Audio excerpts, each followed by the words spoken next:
welcome to We're Obsessed, a pop culture podcast here on the Ringer Podcast Network. I'm Jodi Walker. And I'm Nora Princiotti. Nora, we were just offline, as we often are, talking about coffee, and I do need to tell you that I did have to brew my coffee with a paper towel this morning, was simply out of coffee filters, and that's just kind of how my day started. But then you do the folds in the right way, and it opens the way so that it doesn't have an opening in the bottom? I would say I winged it. Oh, do you take the middle of the coffee filter and just push it down to the... You know there's a way to origami that. Well, yeah. No, in a what's it called when it's one cup? A drip? A drip coffee maker? I fold it. I'm very religious about folding it. I love that. But when... It always makes me feel like I've done a magic trick. I was recently telling someone who wasn't doing that. I was like, you gotta fold it. You gotta fold it. You gotta fold that. And you gotta wet your beans. You gotta do all the things. And then this morning my ass was like, I'm using a paper towel. I was just simply out of filters, and it is a bit of a sneakers in the dryer day for me. Again, not what that means to me, but that's okay. Well, I guess I don't know. Listen, I mean, we're going to talk about some blueberries in a second. The sneakers are in the dryer, babe. I suppose that's true. Not only are we going to talk about how blueberries could kill us, but it is, unfortunately, sorry to report, a man day on the pod. Yeah. We had a gorgeous, scammy woman day on Wednesday, and I had forgotten men, the original scammers, can still scam. Yes. We've taken it off their plates. We've made it more interesting. I keep thinking about women scamming and how it's kind of like in Game of Thrones, they're always saying that like poison is a woman's murder. That's how women murder. And it's like, this is how women scam on the internet. The woman's weapon. The woman's weapon is a Chrome extension. That's how we scam. It's true. But the men are scamming every which way, including, I mean, let's get right into it. The worst of the worst scamming men, as you might recall, Donald Trump and RFK Jr. have partially defunded the CDC. Yep. And now I know we've done a lot of reporting on recalls. We just talked about them in our introspective question, but the hits keep coming and they won't stop coming. Yep. It feels a lot like, okay, they came for lettuce. I'm fine. First, they came for the lettuce. Then they came for the knobby berries, and that hurt, but I was okay. And then they came for Outshine popsicles. My morning popsicle? Although may contain glass. Yeah, was this so much the government? Because we're gonna get to some fruit that does seem to be like how the FDA is dealing with things. This does seem more in the like Trader Joe's snacks having rocks in them. This seems definitely like someone at Outshine broke a Snapple bottle on the line. And just kept it moving. And unfortunately, that Snapple bottle has affected strawberry, watermelon, grape, tangerine, and black cherry. Some of the best Outshine flavors. Tell me about the place of the Outshine fruit bar in your life. The highest of highs. I am seeking it out. The Whole Foods nearest me in Chelsea has a terrible popsicle selection. Nothing but trash and mostly nothing. I've been having to go to Gristedes. Oh, God. Which, like, no, absolutely, no hot takes on the Gristede family and an upstanding family, I'm sure. But something's going on in that Gristedes is a drug front. There is never anyone in there. There's never anyone in there. It has the strangest... I will malign Gristedes on this podcast. I will malign a Gristedes. I will malign a D'Agostino. There's never anyone in there. We're doing local New York City grocery stores. It has the strangest smell. And also, there's always a mop bucket out catching water. For what does not feel like an elevated shopping experience, all of a sudden the butter is $16. You can buy some of the most expensive products known to man somehow at a Gristedes.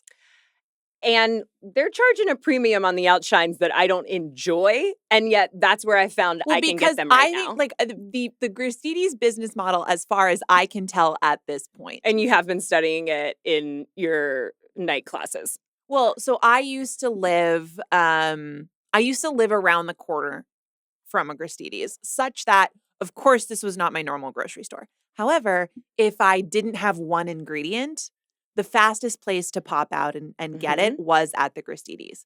And as far as I can tell, the way that they are operating is by assuming that for them to make money, they can only count on selling 4 to 5 items on any given day. And I don't know if you know anything about rent in New York City, but it's expensive. As you know, I'm squatting, so no. Right. It's not, Comrade Chelsea is not doing it the same way. But in order, I assume, to fulfill those real estate requirements, financial requirements, Gristedes has to mark up everything by approximately $1 million. It's true. I always say about restaurants, like if you're kind of trying like a new place, it's had, it's soft opening, you're getting there around the grand opening and you're like, is this going to be my kind of place? You can immediately tell by how many trash cans you can see. And basically, if you can see any trash cans, you're probably not going to like it. Think about it. Next time you're going somewhere new, if they haven't handled the trash cans, then they're not ready for you. I'm trying to think about the last time I saw a trash can in a restaurant. You're not. It's really only for when you're assessing somewhere new, because it just takes places a while to discreetly get all of their trash cans out of the way. Gristedes has been around since the Stone Age, and there is always a mop bucket catching water. Yes. And that's one way you know you're not going to have a good time. Well, because there's also always the ceiling leak. There's a ceiling leak. But they have my number one requirement for a popsicle, and my particular fave, Outshine, is what they often call a mini popsicle, although it's what I think of as a popsicle, which means it's tubular. If you're not cylindrical. This is a reminder to watch the podcast on video, because Jodi's doing hand gestures. They know what I'm doing. I think you know what this is. It's Tate McRae. It's shaped like the ones that you would get at the swimming pool. Yes, because a standard size non-mini popsicle is a bar, is the arch-shaped bar, a plank. Are the mini ones on a stick? Yeah. Okay, I'm not understanding the geometry of the mini ones. Cylindrical with a little rounded phallic. Oh, okay. Yes. I'll be honest. I went all the way to the ones that you push through pop. yeah. I tried to film some social content last night. It's brave. Of me flagrantly disregarding this recall about glass in the Outshine popsicles. So another way to say this is you tried to film a video of yourself eating a popsicle to put it on the internet. Unfortunately, that was not something I could put on the internet. Yeah. The only popsicle you can do a video footage of you eating on the internet is a plank popsicle. Unfortunately, the planks are full of glass. In particular, now that I've done my research, it's the plank size Outshine Pops that are full of glass. So I was actually safe. Mm-hmm. Oh, I'm so glad to hear it. Didn't know it at the time. Full on ate a grape. But I was safe. It's just feeling like I'm so unsafe that who fucking cares? I guess I'll die. No. Because this one feels real. There's a blueberry recall. Yes. There's been a recall on frozen blueberries from Publix. And actually also frozen mixed berries from Publix, which is not making it into the headlines for some reason. Why are the headlines of all the weird food Twitters I'm following now only targeting blueberries? They're really focusing on the blueberries. Because it's also frozen mixed berries, which have been upgraded to the FDA's highest risk level, which is a reasonable probability of death. Yes. And now, to be clear, no one has died from the blueberries. I believe there have been some hospitalizations, but this is for frozen blueberries and mixed berries purchased from Publix stores in Alabama, Florida, Georgia, Kentucky, North Carolina, South Carolina, Tennessee, and Virginia. PSA, they should be discarded or returned to Publix for a full refund. They seem to all come under the label of Greenwise organic whole blueberries or Greenwise organic whole mixed berries. I would say if you have a Greenwise organic frozen berry from Publix, I would maybe I would write do not use on that, cut the cord and send it back to Amazon or whatever they're having you do on these recalls. But that's exactly right. Class 1 recall being that there is a reasonable probability that exposure to the product will cause serious adverse health consequences or death. Yes.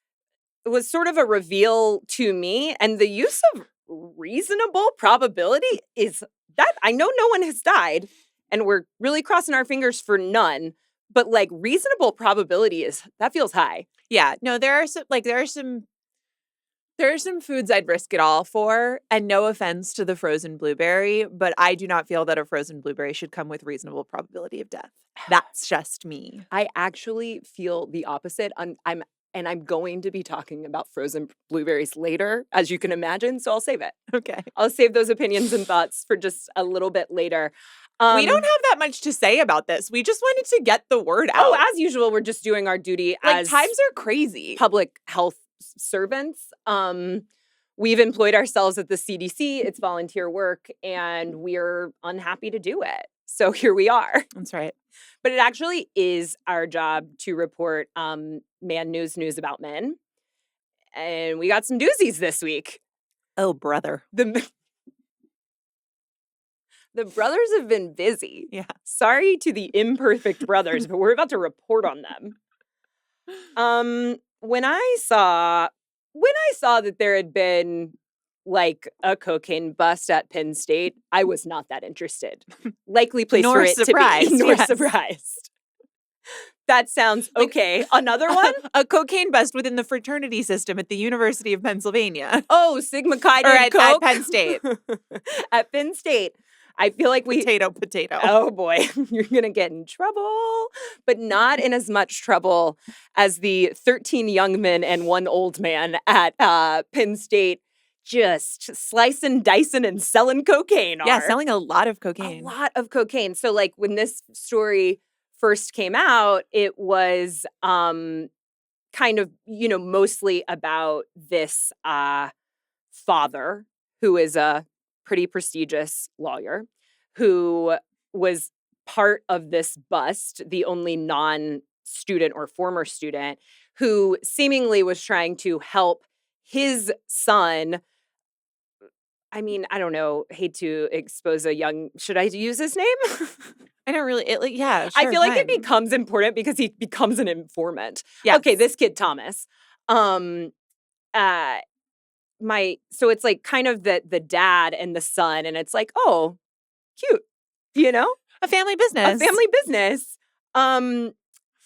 Turns out there's a much more interesting figure in this case who we come to by way of this kid Thomas. This kid Thomas gets busted because he sells cocaine to an undercover officer. 6 times. Yes.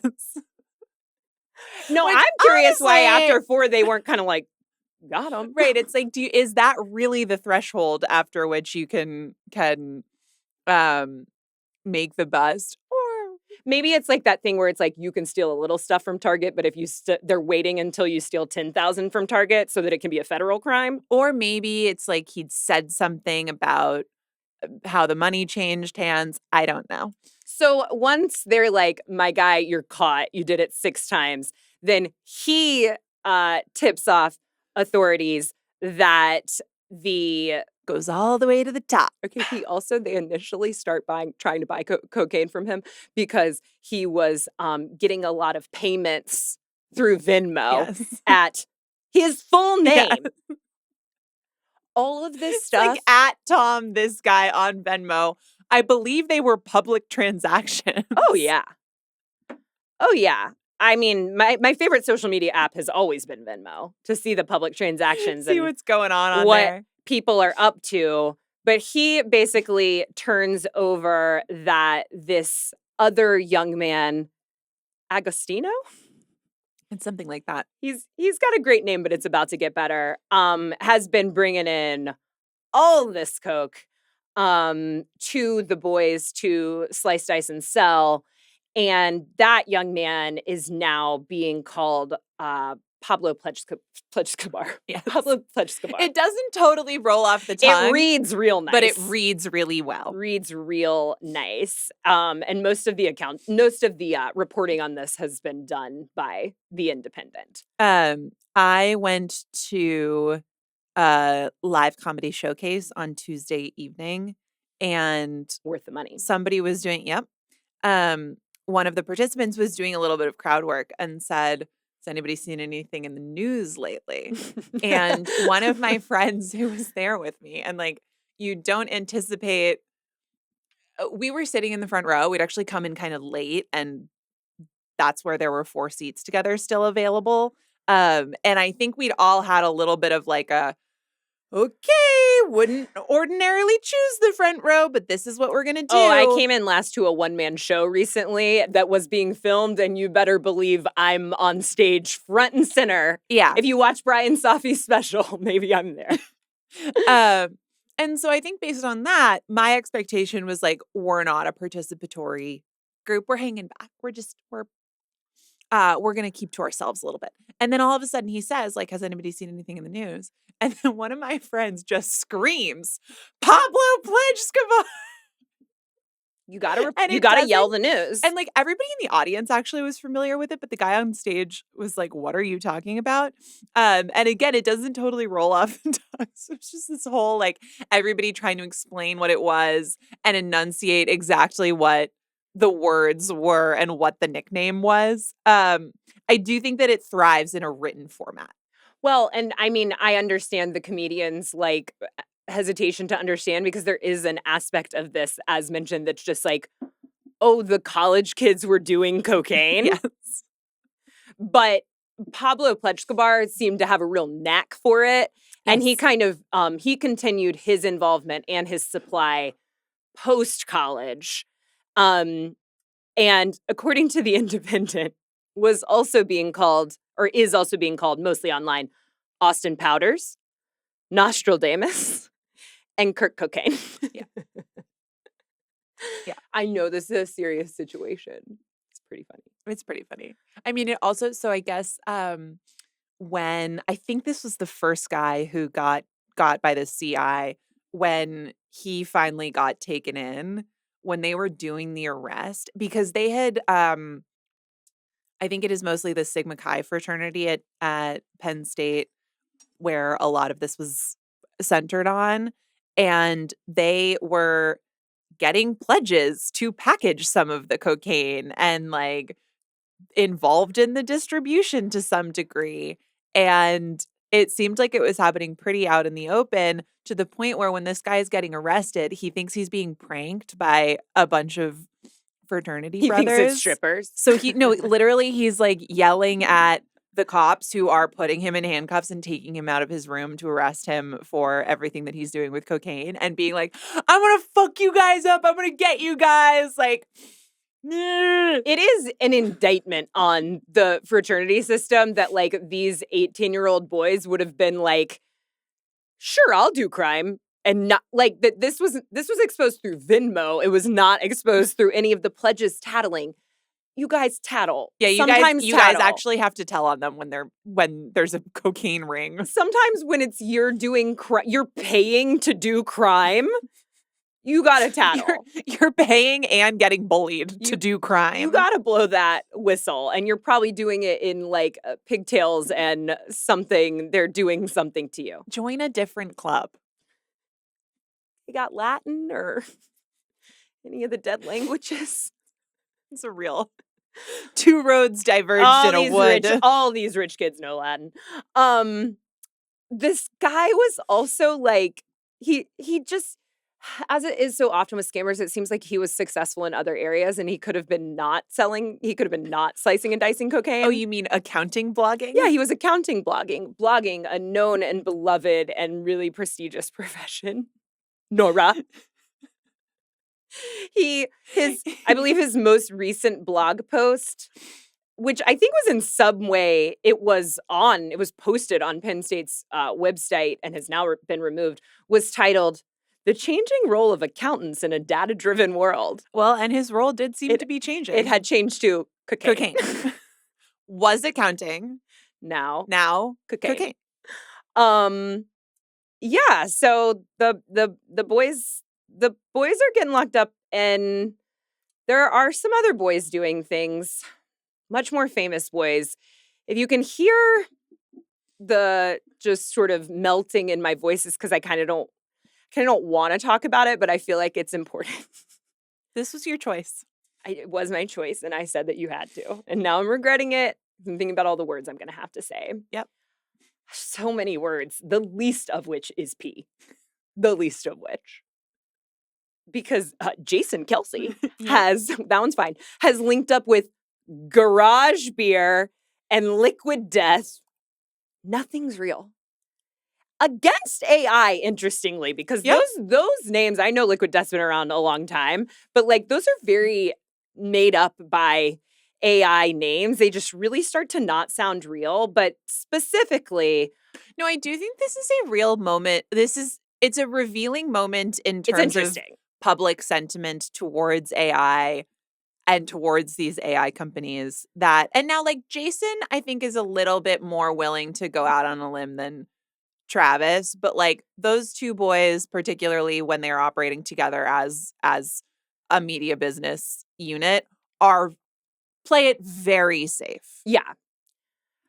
When I saw Jason Kelce peeing into a jar in association to AI, I was like, oh no, of Yes. course he's promoting AI. Like all of my beloved woman celebrities are promoting AI. Of course that's what Jason Kelce would be doing with Garage Beer and Liquid Death. No. Happy to say no, actually. Actually, no. The public sentiment for AI is so negative that even beer and water are like, we're going to latch onto this for marketing. We're going to get some clout by not shitting on the presence of AI data centers, but peeing on them.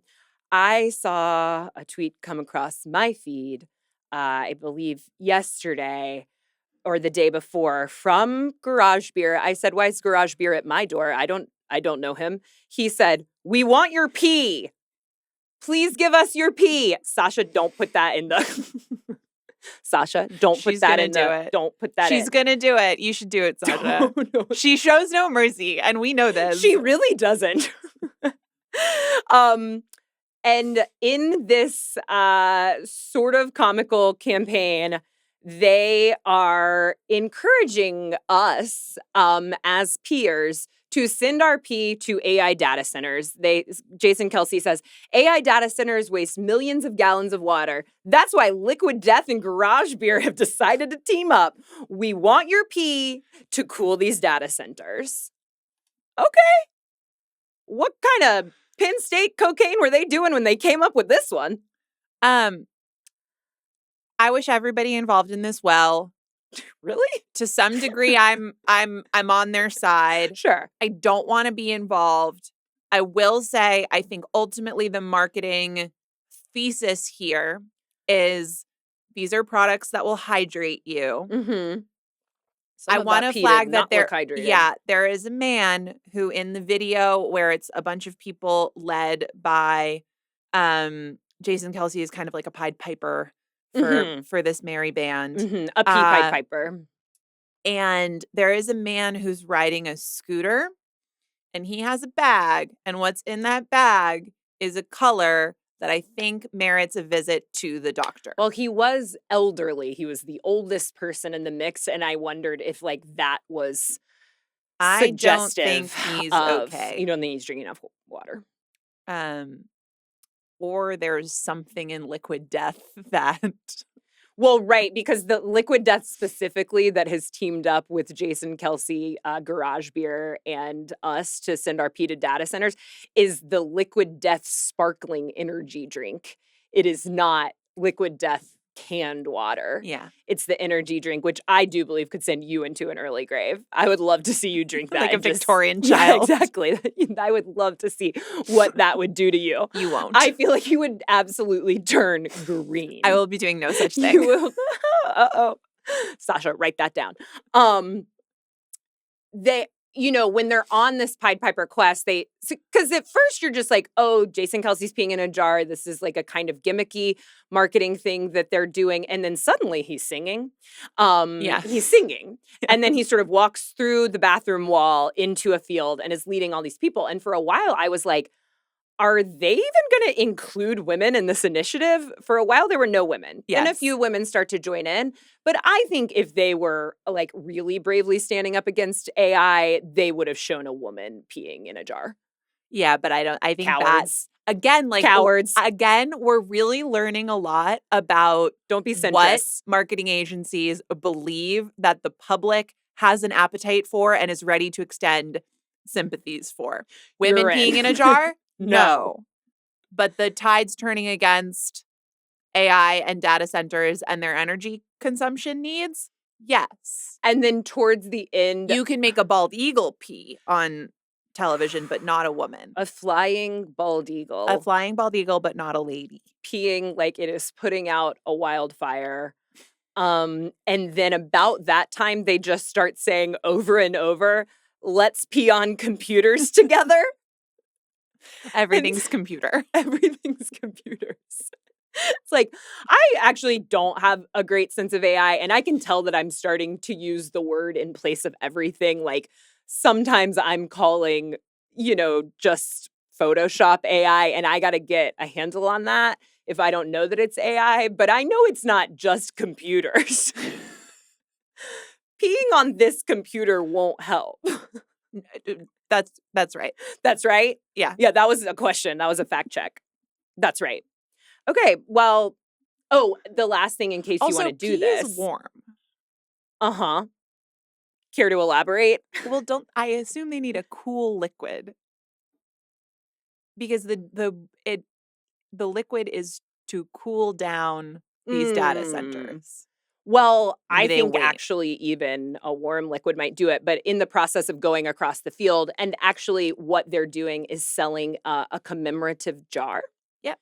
That it locks airtight, looks like a mason jar, Hope so. and that you can, again, pay to do a crime.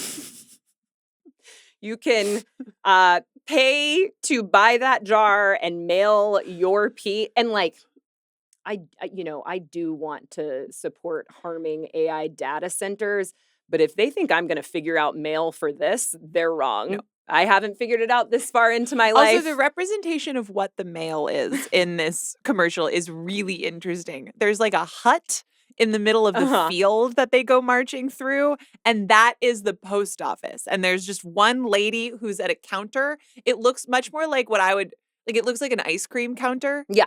And she's sort of dressed like a milkman more than like a postal worker. Yes. But then that's how you mail things. In the world of this commercial, that's how you mail. And then also in the world jar of this commercial, things. When the AI data centers receive your pee, they'll know what to do next. They'll know what to do with it. Yes. They'll pour it on the computers. And that's really all it takes. Thank you so much to men for bringing themselves into this equation and really helping solve it. Solve this little one they kicked up. I'm on their side, and I'm also affronted by the ask of me to spend my time thinking about this. As someone who very well could have and should have gone into marketing, I made the choice at some point in my 20s to not go into marketing, but to go into blogging. Yep. To accountant blogging. Two roads diverged in a wood. Oh, it is. It's like if you spent a lot of time on Tumblr during a certain time, you were becoming a marketing girly, or you were going to that Entertainment Weekly internship. Yeah. And I chose one, and I feel that in the last couple of months, I have been really called to still need to think about marketing a lot and what kind of ethical consumption I'm doing, what kind of computers I'm going to pee on, what affiliate links are doing. If I'm, lining Phoebe Gates's pockets with my purchases, it's been a lot. I need marketing to kind of get it under control. Yeah. So that I don't have to think about consumerism so much, so that I can just consume things. I just want to buy things. Well, no, I should think about it. I just think that you will think about it. Fine. You think I've never underthought anything in my life? No, I just think that you are asking them to get it under control. And unfortunately, I'm here to tell you that I don't think that they will be doing that. Okay, fine. Some of them are less fun to think about. This one's not.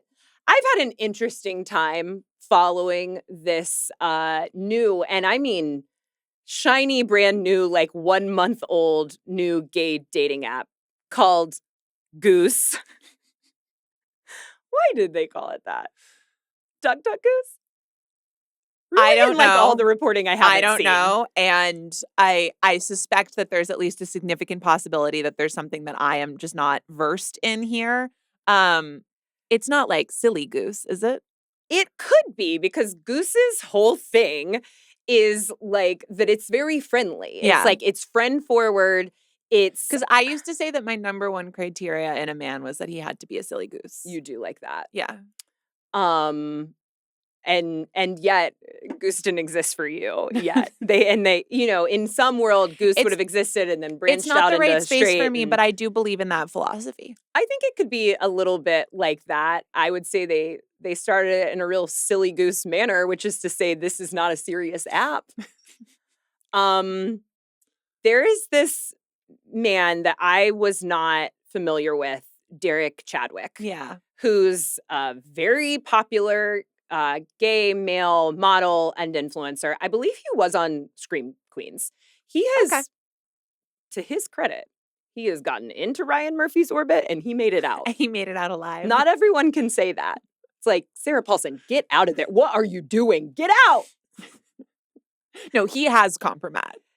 He has compromat on Sarah Paulson. Like, we can all say it. We all know it to be true. I just can't imagine that there's anything bad on her. I know that whatever she did, I think it's fine, and she should be let off. That's what you're right. That's what we should tell Sarah Paulson here today. We forgive you. Whatever I don't need you've to done, know.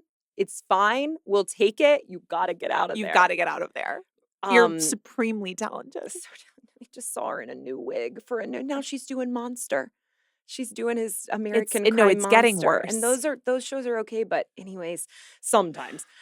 Okay, so Derek Chadwick, his main thing, he's super hot. He's just like stunningly hot. Everything's crazy, and it's shapes and squares. It's like when I look at his torso, I'm like, how? Yeah, well, and he's hot in a way where it kind of makes you be like, AI, which is relevant to this, but in fact, in his case, the answer seems to be no. No, but he kind of, gives this illusion both that this body can be achieved, which it cannot, except by him, and that, like, maybe you could date him. Because I think the timeline sort of goes that in, like, May, Derek Chadwick sort of publicly asks, and I mean, this could have all been part of it, but like, why are there no cool dating apps for gay men? And it's kind of like a revolt against the hookup app and Grindr, and wanting a place that is just for gay men, that is meant for men who really want to be in a relationship. Yeah. And they want to find their silly goose, their best friend, their partner in crime, all of the worst phrases that you see on dating apps. Partner in crime makes me so mad. Or like, I'm like, you want to sell cocaine with me at college? That's the kind of relationship you want to have? Okay, I'll do it. But weird. I think that's a different app. So then in June, he helps launch Goose with the guy who created, I believe, Be Real. Yeah. Something I never got into, but something that some people are still doing. Yes. I'm really holding on to Marco Polo. We all have 1.3 friends who are still doing Be Real, and you never expect it when all of a sudden they pick up their phone and go, gotta be real. We gotta be real. Oh, gotta be real for a second. What? And I didn't know we had to. I thought you were going to say that, we see you and we respect you, because I'm sure some of the readers. That's who people should be choosing for their partner in crime. That's commitment. Yes. Yes. That is someone ready for a relationship. No, that is someone who will never leave you. If they're not already in one. I think that we all have like our one weird app that we've hung on to since COVID. And like mine is Marco Polo. Many people says Be Real. No one's is going to be Goose. No one's holding on to Goose. But the former growth and community manager of Be Real, David Aliagas, and Derek Chadwick seemingly kind of co-started this together. It's a little bit hard to tell for me if like if Derek Chadwick really had like an invested stake in Goose, or if he is just kind of the face and torso of it. But he was really centered in the launch. Yeah, and in the marketing and like in all of that. And so it had like a really big launch. It like went to number 4 on the App Store. I believe after 5 weeks, it had like 150,000 members and seemed like it was doing well, except you can always start to smell a psyop. When something is like has all the facts and figures to be doing well. I mean, it's just classic bot farming. It's like when you look at an influencer's Instagram and they have 1 million followers, but they're getting like 400 likes on 400 to 1,000 likes on their post, and something doesn't add up. With the addition of AI to our lives, that has become like increasingly, that smells like psyop. Did that seem like I was doing cocaine? A little bit. Okay. This starts to smell like psyop, and because there are a lot of members, but like I talked to my friend who lives in DC, and I said, "Hey, what do you know about Goose?" And he said, "Geese? That psyop band?" He said, "No, Goose, the psyop app." Yeah, there's something going on. Bit of confusion, something going on in the avian world. And Wired reported in July, after gathering the facts about how this app that was founded on being, like really genuine and social had been creating AI male influencers to recruit people to the app. Because it was a little bit... They use the word lure. To my... Right, so sinister. To my understanding, it was a little bit like The League or like one of those two, where there was this idea that it was like a closed community. And you had to invite only. It was invite only. You had to have like a connection to somebody who was already in it, who was sort of going to vouch for you. And that would contribute to people taking it more seriously and blah, blah, blah, blah, blah. But then a lot of people were noticing that there were these accounts who would pop up on people's Instagram pages, and they would see that they had a close friend's story that they could view from these accounts. People they didn't really know, but who looked like good-looking gay guys. And they would click on the close friend story, and it would be like, we want people like you to join this invite-only community, like, click here. But then certain people were getting them from multiple people, and it would be the same text. It would be the same aesthetic. The people looked kind of similar. And then certain people, like, smelled something funky and then would go to the accounts and would run the profiles through like AI checker software, and it would often come back that there was like a very high likelihood that the profiles were not real people and the photographs were AI. And it's a little bit like, FDA tracing for our recalled foods. It's like, well, there are a couple ways we can understand that this isn't right. One is that most of these accounts were started 4 weeks ago. Right. They were all started 4 weeks ago at the same time. And then this Be Real guy was also like out on his scene of the crime LinkedIn being like, I'm hiring for Goose, but like what he was saying he was hiring was just like people to run Instagram accounts. And also offering to buy people's Finstas. Yes, which so like so egregious. Well, right, but it's like if you want some of them to not have been started 4 weeks ago, you take over a pre-existing account and you can change it around and put a fake persona up on it. Because I also listened to this podcast called It's Sus, which I really enjoyed the premise. Sus, the podcast?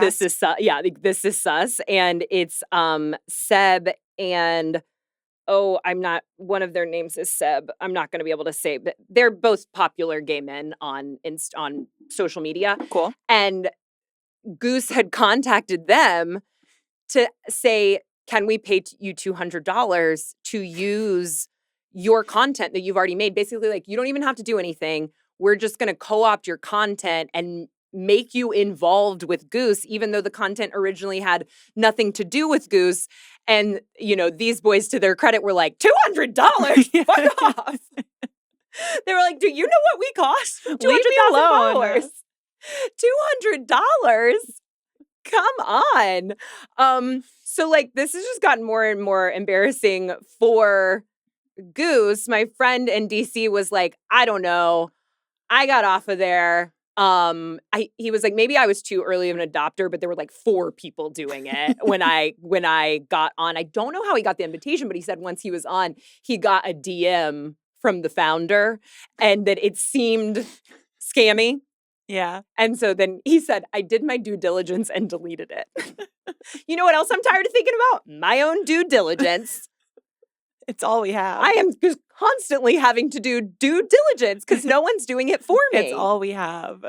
I need my gay dating app founders to do the due diligence for me. I need the CDC to do the due diligence for me. I need someone to add a passkey in front of all of my passwords anywhere I've ever been.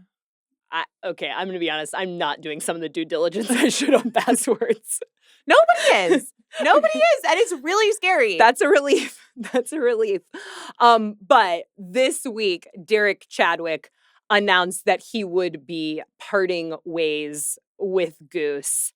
And he's stepping away from Goose. It's just a very funny sentence. Why did they name it that? Why? As of last week, I've stepped away from Goose. Same, Derek. Same. I wish that my friend in DC had sent out a sort of a statement like that when he stepped away from Goose. You know, it would be great. What? To have a big Bernese Mountain Dog named Goose. That's an excellent name for Bernese Mountain Dog. Goose. And a poor name for a dating app. Because, I mean, it does make you think about goosing, and that's not to goose the situation. That's not what Goose is about. But but in a way, it kind of turned out to be that. It is kind of, I think they did ultimately kind of goose They kind of goosed the numbers. And Derek said, where I landed is that my vision for where this should go and the direction the company is going aren't the same thing anymore. Would have loved to have edited this for him if he had just done his due diligence and sent it past me. When my name and my face, this is my ad, and torso, are on something, I want to be able to stand behind all of it fully. As that stopped being true, staying didn't feel right. Feels like a scam. Yeah. He also says at the end, he says, to everyone who joined, who waved, who sent me a message, who told me they actually made a friend on there. Thank you. Which really does make it seem like there was approximately 4. There were 12 people. There were 12 Goose. Real people using Goose. There is one Venn diagram that's a perfect circle, and it's people using Goose and people using FIA. And all 12 of them had a great time, and they're really mad that we're taking it away from them by exposing the scams. I mean, I was going to say this at least is like not that we know of yet a financial scam. But it is scamming vulnerable people who wanted to, meet a life partner and just got lured onto this app by an AI torso. It's not good. It's not a good situation. It's fine. It's not as bad as it could be. It could have, I'm sure, gotten a lot worse. My feeling is that Goose will be disintegrating very soon. Yeah, I don't think Goose is going to make it. This Goose is cooked. This Goose is cooked. That's why they pay her the big bucks, folks. I thought you were going to say it's not as bad as it could be. Segue to our next story. It's not as bad as it could be because it could out be here with the straights. It could be straight dating. Which, we've got, We're Obsessed, not exactly a book club for the ages. There was a quite viral New York Times article this week called, headlined, Inside the World of High-End Matchmaking. I believe it was also promoted at times as, I think 40 First Dates and Still Searching. 40 First Dates and Still Searching for our main subject. Nora, you sent me this article. I mean, this article, which I am also calling Materialists, was a documentary. Truly. This is the only thing that has been in my group chats this week. let me ask you this. The group chats, the people who are sending it around, what's the like percentage of actively dating versus actively coupled or not actively dating? I'm curious like who this registers most for. Is it like dating is hell and I'm doing it, or is it like So I will say that I don't think that that many people, like in the conversations that I'm trying to do quick math to answer your question. It's maybe 50-50. I don't think that people that I'm talking to about this piece are bringing it up because they are seeing themselves oh no, I in, feel sure no one sees themselves in this but even except like that seeing their dating experience okay, yeah. in Yeah. this story. I do like, because I don't think that no one sent it to me being like, and you see this is why dating is hell. Because Yeah, well, I mean, the whole thing is like it is about a high-end matchmaker and kind of follows thoroughly one of her clients. Um, what is his name? Joseph Pascaretta.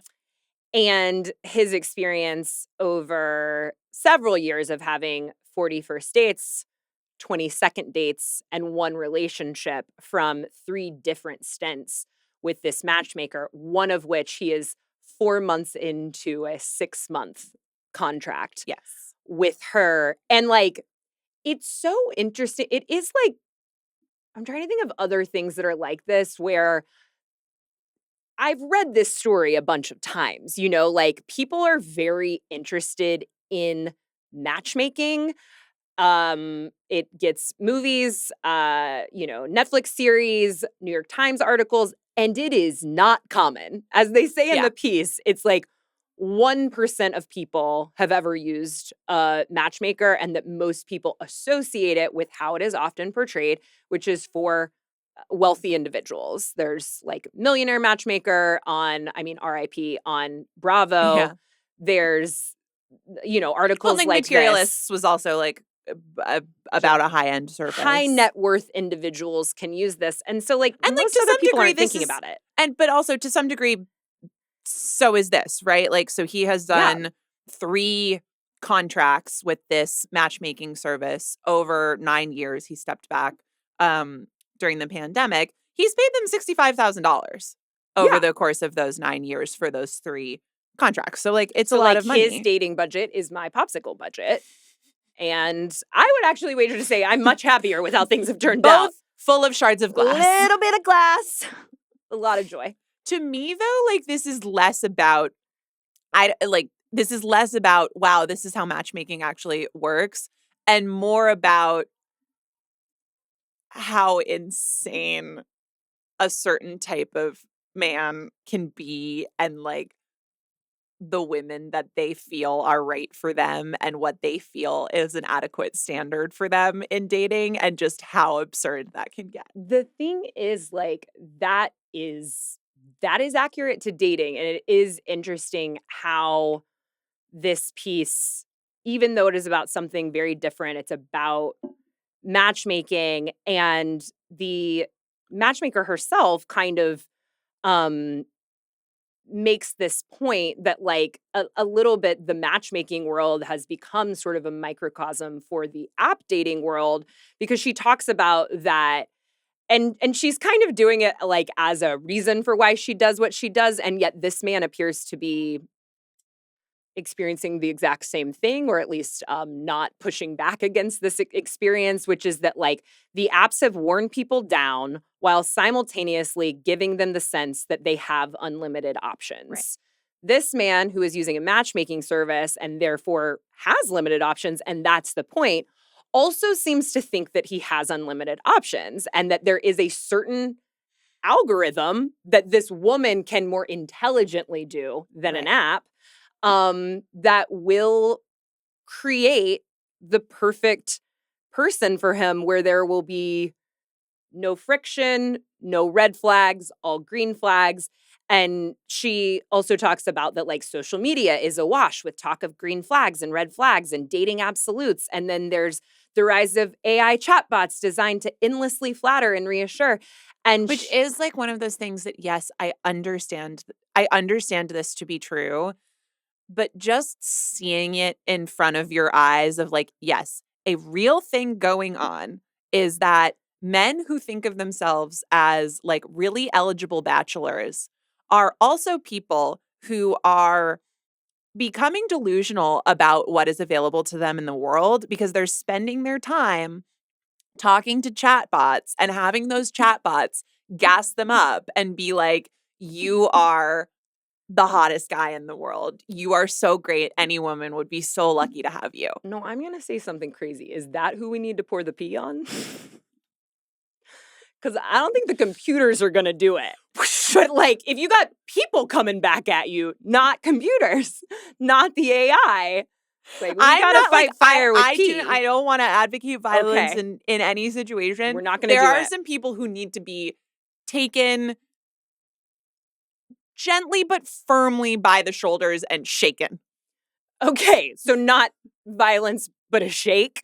Just a firm shake. Okay, and no... Snap out of it. You do like telling people to snap out of it. Snap out of it. Grow up. Grow up. Snap out of it. You want to tell this guy to grow up. Yeah, I'm trying. Well, at least the writer describes Pascaretta's standards as lofty, and they seem to have gotten loftier with time. And that's also really interesting about generally men like these that expected at, he says 38. Yeah. I got some questions, but it's for another podcast. You think he's lying about his age? I sure do. Sure do.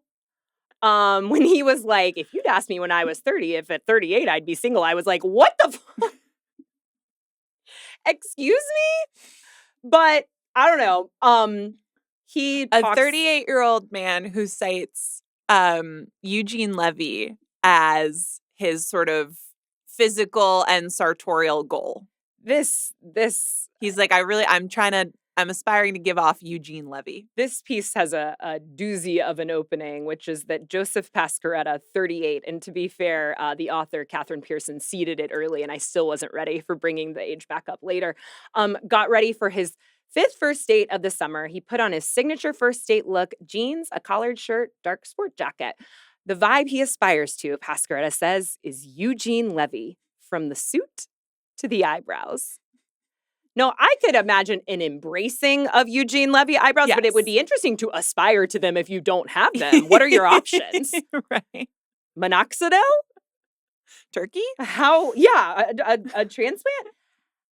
You hop on Turkish Air, land, go to the clinic that's apparently at the airport, and say, give me the Eugene Levy. Give me the Levy. Which would just be kind of like stacking a couple of their normal eyebrow transplants, which you can do.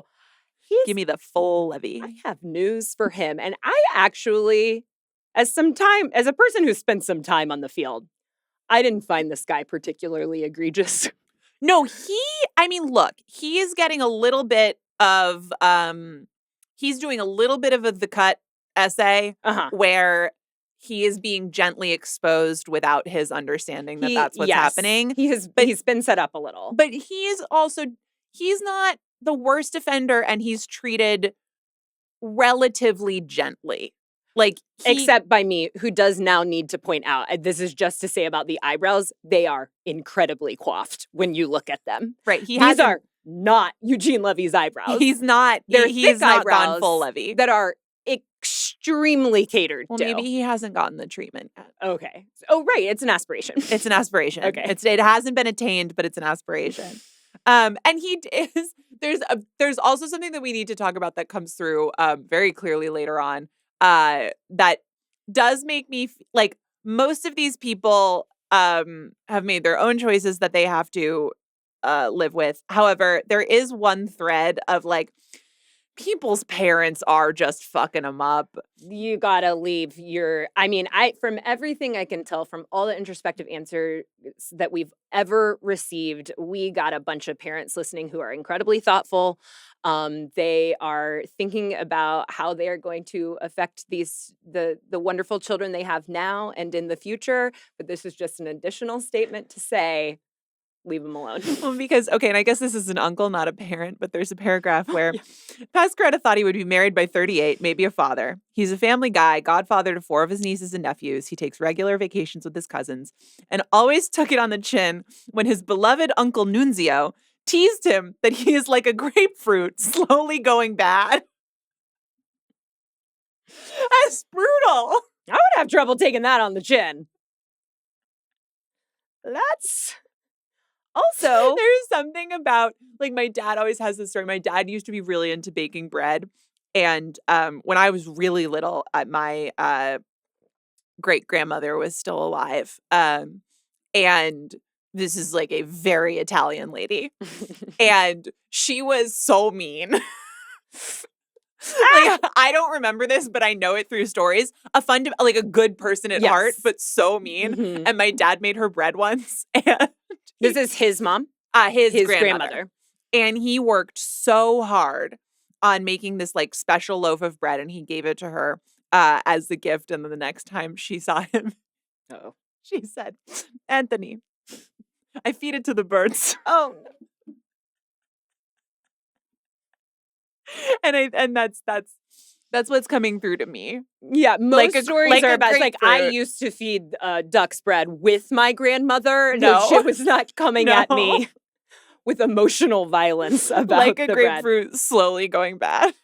Yeah, and like within that, he talks about that he, understands how his family might think that matchmaking sounds like voodoo or witchcraft, which actually...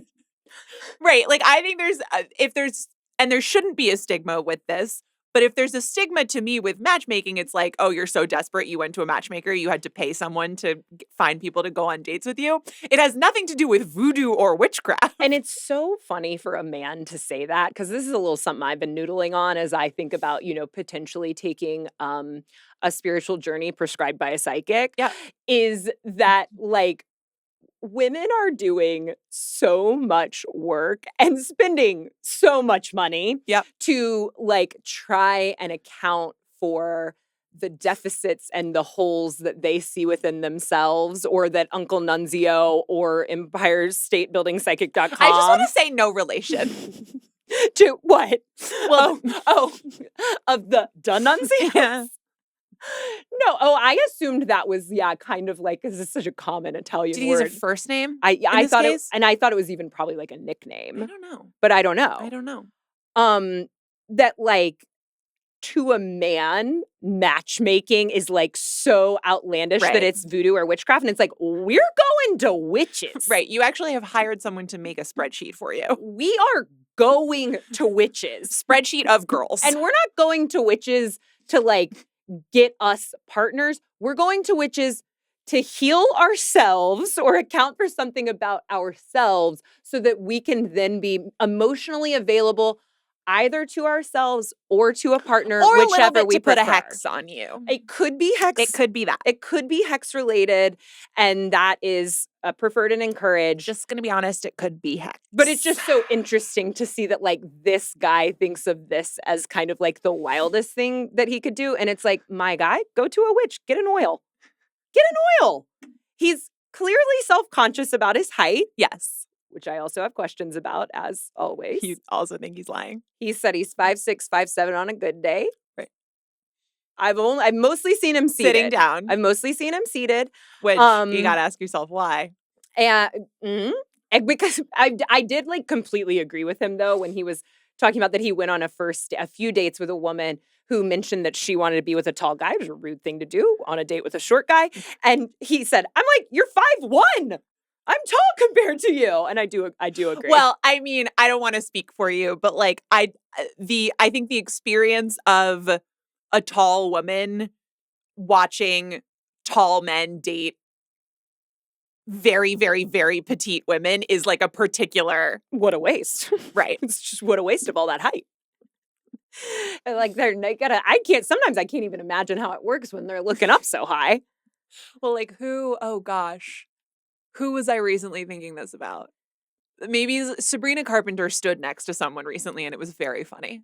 So like his lofty standards are which he made in a 6-page Word document, which detailed his past girlfriends. And you have to imagine their failures, but maybe also some things he liked, where he describes himself as a rare blend of executive discipline and genuine warmth. Love to describe myself as a rare blend of executive discipline and genuine warmth. I love to describe myself as a rare blend of anything. It's like When we met for the first time, I said, "Hi, Jodi, I'm Nora. I'm a rare blend of executive discipline and genuine warmth." And you know what came through with that? Warmth. All that warmth just came right through.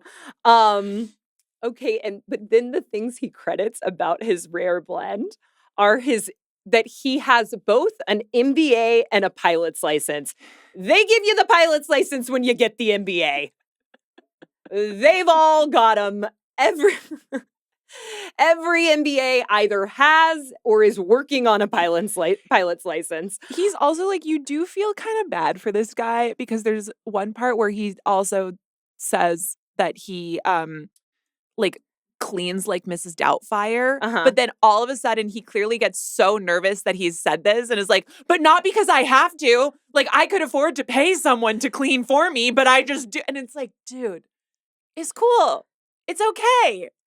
But it's okay if, like, maybe you do, maybe you don't. Well, but if you cleaned your own home, that would be fine. And this is ascribing something to this man that isn't totally fair, because I don't think he makes it like completely seem like this in the piece. But there is certainly a certain type of guy, a certain type of dating guy who makes being wealthy his whole thing. Yes. He clearly sees his value in being wealthy and then hasn't seen enough witches, psychics, or therapists to deal with what he actually thinks about that, which is that he does not want to be valued by a partner for his wealth, but he is outwardly prescribing it as his value and then is offended when someone responds to that as being some of his value. That's a lot of what's happening on the field. I've got one major note I want to make about him and his dating experience, but I know that there are a couple of daters in this piece you'd like to address. Well, we can move on to them after. Is the one thing that you want to bring up how he wants to ask out his dentist? No, it's that he's a Republican. Yes. And it's like, dude, you're dating in New York City as a Republican. Yeah. We find that out because he's on a date with someone that he has in the beginning of the profile, with someone he has a lot in common with. Politics, both Republican. Celine Dion, she's a fan and he's going to the concert this fall in Paris. Lead with that. Yes. However, she's a Republican.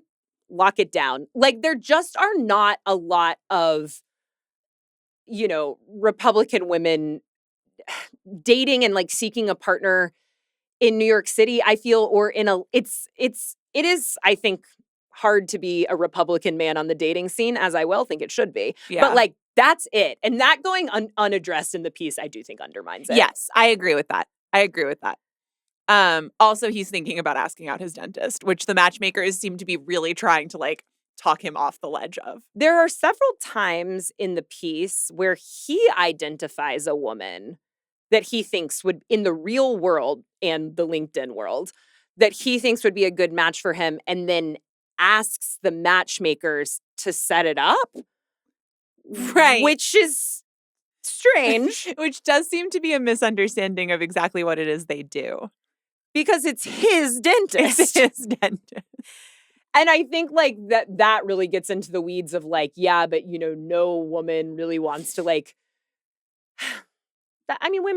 people actually only want to be asked out by people they're attracted to. Yeah.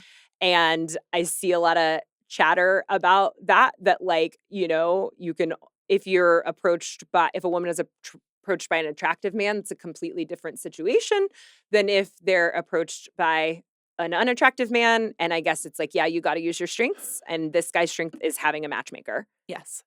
And so he's really trying to get his matchmakers to approach his dentist. Yes. And they're saying, please no. Please no. Please no. Okay. The other things that I just want to point out, because the first part of the piece is like very much about this guy and his experience and what's going on with him. And then you learn a little bit more about the matchmaking business itself and this founder and how this particular moment of dating fatigue and the sort of imbalance between men who are ready to be legitimate partners and women who are ready to be legitimate partners is manifesting in her business. And the main way this is showcased is by citing her frustration with the mostly straight male clients that she works with. They say they have one woman who's a client right now, but that just because, again, this does reflect the moment, they have an easier time getting men as clients, but they also have a much easier time populating the potential matches with women. With seemed strong women candidates who are She women. is straight up like, it is much easier to collect a bunch of good women than it is like a bunch of eligible, women than it is men. And so there are two examples of guys and what they were going for that are given. The first one is there was the 40-something doctor who had just gone on a Zoom date with a 31-year-old pediatric nurse practitioner educated at Duke and Johns Hopkins, who in her profile photo looked kind of like Kate Middleton. She was nice and, quote, this is quoting the guy, very pretty, he reported back, and they had a nice conversation, but she wanted to live in the city and he didn't. He was on the fence.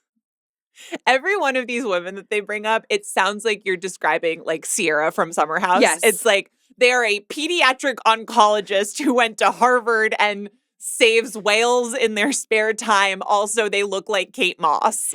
And it's everything the man has asked for. Yes. They're beautiful, they're educated, it's everything. And normally it's like, and you know what happens? The normal dating stuff still comes up. It's yes. like, oh, you want to live in two different places? You actually have to deal with that. Yeah. Now, the match has been handed over to you. You've been match made with Kate Middleton. Yeah. And now you have to figure out who's going to compromise. Right. And I think her frustration at that is a little bit like, you've just gone on a first date or a couple of dates. It doesn't say specifically, like, could you not be willing to... She does say a Zoom date. A Zoom on that date. One. They had been on an online date where he was impressed or liked, no mention of personality, but liked her, hits all the marks, but then this on the fence about location. And it is the sort of point of like, could you not see maybe if there's... just sort of ignore that for now and like, perhaps, people don't enter into a relationship aligned on everything. People make compromises. They figure it out, blah, blah, blah, blah, blah. But because of this sort of mentality of like, you're checking off criteria on a box, things don't even really get a chance to get off the ground. That said, like at a certain point, two people who want to live in different places, like that's a legitimate reason for a relationship not to work. Then there is this absolute doozy. The matchmaker's also puzzled over the Ivy League educated economist who said he wants to date only women who are thin, have large breasts, and are fluent in Mandarin, but who should not have any artistic hobbies or talents. Well, I'm available. Call me. He had been unable to fully articulate why. Avgatitis, which is a woman's last name who started the company, who takes pains to understand her clients' family dynamics and cultural backgrounds. She's from a close-knit Greek family herself. Suspected it had to do with parental expectations, which feels... His parents want him to have a big-tittied wife who doesn't have any artistic hobbies. Or talents. Don't even hint. Gotta have a giant rack and no talent. Welcome to showbiz, baby. They're like, this is not Jane Austen. Put the needlework down. Lose a few.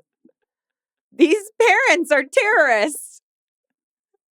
She's got to have big naturals, a tiny waist, and not play the piano. Never have even played the piano. If those fingers have touched, she can't even have a piano. Like, she's out. And that is this matchmaker giving weight. That's how Dakota Johnson got herself in trouble in The Materialist, is like allowing too much leniency for these awful men. That's a bad man. Yes. That's a bad man. Yes, that's a bad man. I am absolutely willing to say that someone who describes not being able to fully articulate why he wants a thin woman with huge breasts. Try. Very little internal life. Try. Yeah. And vacant eyes. Right. And then the parental expectations thing, I simultaneously am like, this is a little bit like, you are letting him off the hook a little bit too much with this. And I am also like, yeah, I believe that about this guy's mom. Totally. And dad. Yeah. But mom. I know. I don't want to blame the woman, but it's the mom. In this situation, we know it's the mom. We know Sorry. that comes through in the text. But it's like, I also don't like in this particular moment her prescribing parental expectations to this guy. So it's like, yes, there are a lot of familial expectations that come into your mind. Monsters and are your not psyche. created in a vacuum. Well, that, but also like, are they going to fit in my family? Will they accept me? Like whatever. That all comes in for anyone. This seems extreme. Yeah. That she's not allowed to play the piano. Right. And it's right. And it's you got to fix that. You're not ready for partnership. You are not ready for partnership if that is a requirement. You're not ready to go outside. I watched a series from a high-end matchmaker on TikTok who basically received like a profile, all of the documentation and the paperwork from a man who sounded exactly like that. And she talks about how she just walked him through like, you want a servant, you seem to believe that you deserve one, and therefore you are not ready for partnership, so I can't take you on with a client. And do you think that he handled that well? No. He didn't. No. And what's interesting is that earlier in the piece, she says that one of the other reasons that they primarily have straight male clients is that she said that in her experience, they take blunt feedback particularly well, which like, I guess I can see it to some degree, though I will say that it doesn't seem to like other than that statement, the picture painted outside of that is not one of people who are looking at dating as a marketplace and accepting and understanding and internalizing blunt feedback about like what is reasonable for them. They do seem to really push through the blunt feedback. Yes. Like, I hear you. You're right. This sounds really hard. What about my dentist? Not changing anything. Can you text my dentist? Can you text my super hot dentist? Could you access my MyChart and please ask out my cardiologist? Is the feedback that this woman is getting. Can you please ask out my cardiologist, but first check and make sure that she never played the oboe? Also, what that bra size? What's she packing? I can't tell through the scrubs. It's like this is a very specific picture of a certain type of man who is using a high-end matchmaker and what that experience is like. But I do think that she boils it down to a lot of the like fatigue that many daters, men and women, are feeling. Just she says that a whole lot of daters now have begun to mistake compromise for settling. And that's blunt feedback you have to take on. Yes. And that's blunt feedback that you receive from a matchmaker and then you discuss with a therapist. Yes. What are my real desires? What do I really want? How do I see my life in the future and what actually accommodates that and not like, are these titties big enough for me to be happy? You sometimes have to change if partnership is the real goal. Because the other side of this, the much more boring article about 38-year-old women who are single which has also been written, I know what I want. I'm achieving it. I'm content in my life. And the thing that might have to be compromised is partnership. And I have many friends who are very willing to be honest about that and give themselves the blunt feedback. Right. Well, and particularly when the options available to them seem to be maybe not these people specifically, but like that a lot of guys who think that something really between unreasonable and obscene is available to them are like, no one wants to interact with those people. And so you can take yourself out of the situation if you're fulfilled in most aspects of your life. And then like it does to some extent describe a part of dating right now for a lot of people or choosing to not date because of what it's like. I think they chose a good and interesting main character because he is not egregious. There is a Republican woman out there for him if he like is so dedicated to finding partnership. There's a little work to do. Yeah. And maybe he does seem dedicated to it. I mean, I am rooting for him at this point, and I kind of hope that there's like a modern love about him and his dentist in our future. I'm not like what if his dentist reads this article and is like, I've been waiting for this moment. I was just waiting for you to come up from the laughing gas and ask me out. He also, when he talks about how he wants to ask his dentist out, he says that he got unnecessary Invisalign because he wanted to spend more time at the office. That's funny. And again, like, I don't know that I can totally say that I'm rooting for him, but in some ways I am. Because he has thought about that. He has thought about putting his face on a billboard outside the Lincoln Tunnel. He's gotten creative. Yeah. He hasn't gone to a witch yet. He hasn't gotten an oil. But he could consider it. He did, and many people told us that Invisalign is like their number one worth it product. Mm-hmm. And it's going to be especially worth it to him if it gets him a wife. Helps him find love. It gets him a dentist wife. That would certainly be worth it. Well, wow. What a piece. Nora, do you have any other regional language commentary you would like to make about this piece or anything else you're interested in on the internet? Well, something really fascinating because I know that you often consider stories in twos. Yes. And there's a moment in this piece when the first guy uses the phrase "Geezo Pete's," which is a regionalism I'm not particularly familiar with. But in a really amazing coincidence, Geezo Pete's has come up in not one, but two viral stories this week. Because there is I don't know where this originally hit the World Wide Web, but TMZ posted a video of a news anchor in a Detroit Fox local news station who is off air and having a conversation with a coworker, I think about scripts and the editing of certain scripts and an order of operations of getting scripts ready for air and trying them. And it all of a sudden becomes rather heated. And the moment when it truly becomes heated is when the woman all of a sudden, who's in a very purple pantsuit, just goes, "Bitch." Yeah. However, just before she does say the phrase, it's opposite. It's opposite. She says "bitch" and then "Geezo Pete's." That's right. That woman is from Michigan, and I am familiar with this phrase because my college freshman year roommate was from Michigan. And when my Texas ass came into that room and she hit you with a Geezo Pete's? She hit me with my first, Geezo Pete's. I did not know what was happening. And that is so beautiful about the college experience. She had chosen to go to this, liberal arts school in South Carolina because her mom, also from Michigan, had gone to a very Southern school. And they really liked, like, the Southern things, And so she seemed very Southern, and then she would just hit you with that, Geezo Pete's.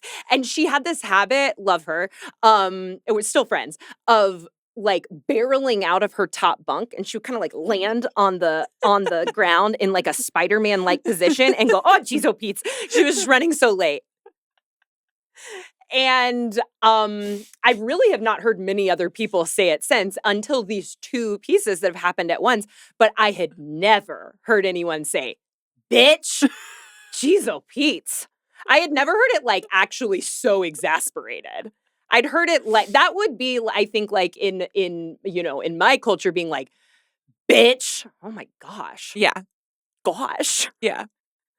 Well, and then later she says one that is really near and dear to my heart, as we've discussed, which is "grow up." Yes.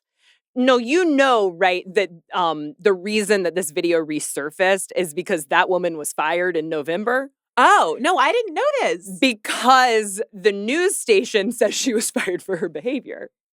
But she says that she, was ultimately terminated and kind of was acting like that, like so on edge because she was being discriminated against based on her gender.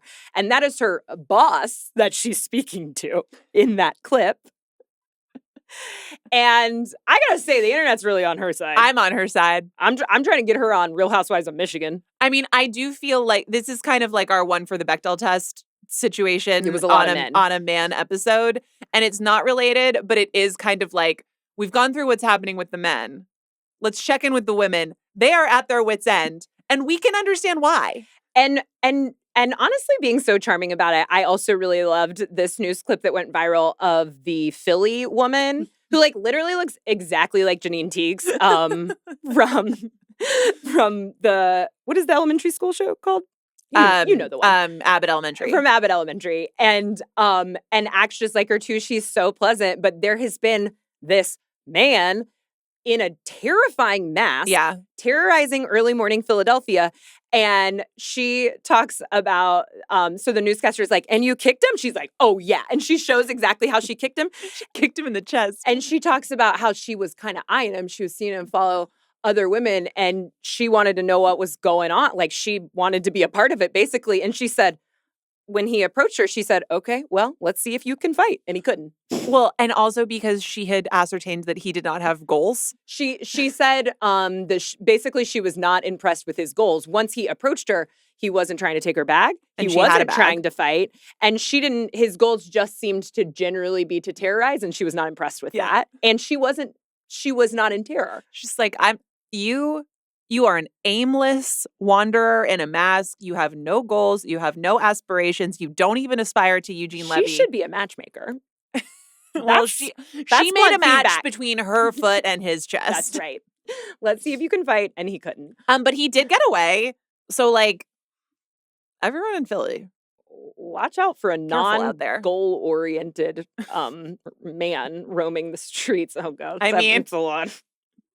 Could say that every day. Nora, let's bring it up a notch. What have you personally been obsessed with this week? Okay, Jodi, we have important business to attend to. It's a very special day. It is. I am hereby inaugurating the We're Obsessed Wine Club.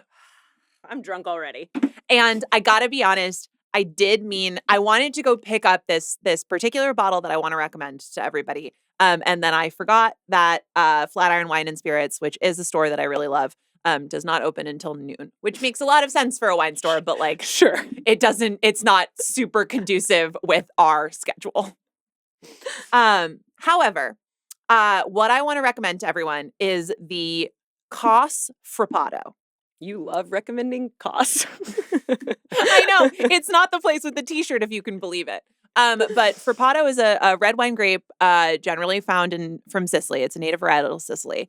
It is like a light red. And so who I specifically want to say that this is for is if you are the type of person who goes to a wine bar or a restaurant and somebody comes over and says, can I get you anything to drink? And you say, do you have a chilled red? Do you have a light chilled red? You can say you're describing me.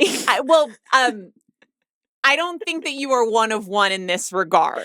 No. I don't think this is like a niche thing. I'm such a person who you've seen do such a thing. You're saying I would like a light chilled red, but every once in a while you get the light chilled red and it's a little funkier and a little nattier than you want it to be. And you power through, that's okay. If that describes you, I bet you will love this bottle of wine, which should run you like right around or a little under $30.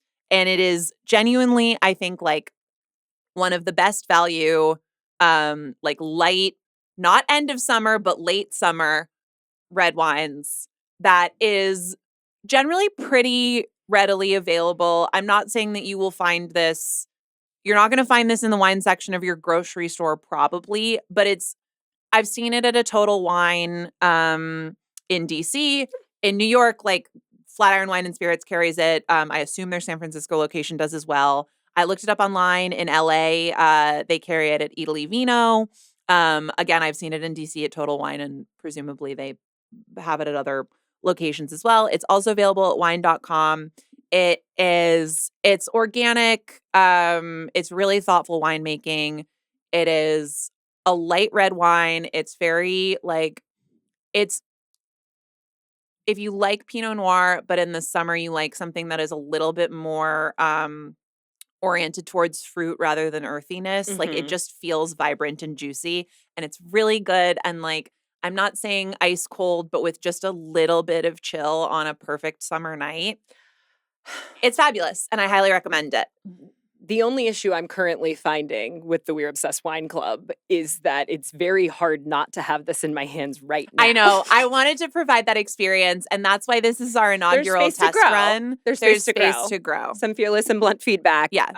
Next time we'll have a little pour on hand. Yeah. I love that. You are describing a wine for me and many others. Yes. But I live near Flatiron Wine and Spirits. Get my hands on it. Right quick. I guess I'm sort of continuing the trend with We're Obsessed Liquids Club. Oops, all beverages. Oops, all bevs. Something I do a lot. I'm just obsessed with smoothies right now. Kind of a hard time to be obsessed with smoothies given the frozen blueberry situation. Yep. I'll give you that. And it actually though it's I don't want to say it's good for any government reasons that the blueberries are poisoned, but it's kind of good for me because I am at a transitional moment in my obsession with smoothies, which is that I've got to stop getting them out and start making them at home. Yeah. I know, but I mean, one of the gifts of New York City is that it is so easy to get a smoothie and for pretty inexpensive. Yeah. And so do you have a good corner juice bar? I got them all. Yeah. I got them all. Yeah. They are racked up around that neighborhood. That's a real particular thing where they're not quite bodegas, but they are juice. I don't know the history of that, but it is something that our city does well. It does. I mean, they're I always enjoy that there are certain things in New York City that are actually so much cheaper than anywhere else, and you have to take advantage of those things. Yeah. However, I do need to begin making them at home. Yeah. Perfect time. Summer's not over. And in that way, I would maybe be soliciting some recommendations for people's best smoothie hacks. I have a NutriBullet blender. Okay. For my travels, that I can access. It's just I go in smoothie phases. I would say every 5 years. Well, because smoothie is a phase food. It is, and same for me. Same with eggs. Yes. Yeah. It's right now I'm not on eggs. Okay, I am in an eggs phase now. They I would say eggs every 2 years. Smoothies probably every 5. I used to be a Daily Harvest subscriber, and talk about recalls and playing a dangerous game. Daily Harvest, was that they were the frozen they came frozen and then you add your liquid, your yogurt or your coconut water or whatever you want to add to it and blend it. Okay. I mean, I was always running a scam where I was getting those at a pretty low price. We got a lot of email addresses going, a lot of discount codes. Okay. Was frequently asking for a refund that I didn't totally deserve. And so I would say I got the price down pretty low on those, but they had one that I would really like to be able to emulate at home. And I don't know how, because its main feature were blueberries and chocolate. It had a chocolate element and they were these little nubs, these little, a cacao nub? Yeah, but not that, but they were soft. So they did not blend into something very rough. And I can't quite figure out how to achieve it. If anyone has any tips. Carob? Could be. I bet it's carob. I don't know. I'll try. Blueberry. If anybody has a good recommendation for a blueberry carob smoothie for Jodi to make at home. And as usual, I learned my lesson. Don't ask the internet, just ask the readers and Nora. And I think I'm going to get to the bottom of it. But it's Bev season and I've been loving smoothies. And much like when I was obsessed with popsicles, I encourage everyone to join me on this slightly more standard morning food. I'm so happy for you. Thank you, Nora. Thank you, Sasha. Thank you to Remy and Lucy in the booth. Lucy, is it your last day? Lucy. Bye, Lucy. We love you. Thank you so much. Everybody say thank you, Lucy. Everybody say thank you, Lucy. For all your hard work. We will see you back here next week on We're Obsessed. Bye.